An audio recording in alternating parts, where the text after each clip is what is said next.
యెహోవా దేవుడు మోషేను సీనాయి పర్వతం మీదకి పిలిపించి ఆయన చేతి వ్రేలితో వ్రాసిన 10 ఆజ్ఞలను 2 పలకలను వచ్చేటప్పుడు ఆయన ప్రజలకు చెప్పాడు, ఎవ్వరు కూడా ఈ పర్వతాన్ని ముట్టకూడదు, ఎవ్వరు కూడా దాని అంచుల దగ్గరికి రాకూడదు.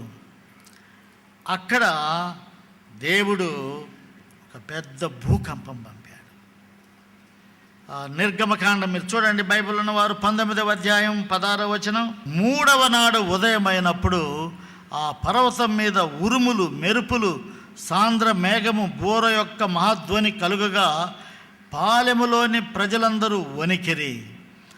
దేవునిని ఎదుర్కొనుటకు మోషే పాలెములో నుండి ప్రజలను అవతలికి రప్పింపగా వారు పర్వతము దిగువన నిలిచిరి. యెహోవా అగ్నితో సీనాయి పర్వతం మీదికి దిగి వచ్చినందున అదంతయు ధూమమయము ఉండెను. దాని ధూమము కొలిమి ధూమం వలె లేచెను. పర్వతమంతయు మిక్కిలి కంపించెను.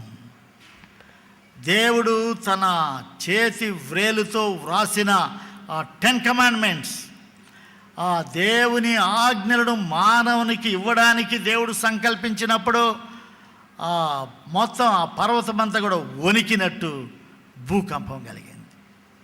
సీనాయి పర్వతం మీద పెద్ద భూకంపం కలిగింది.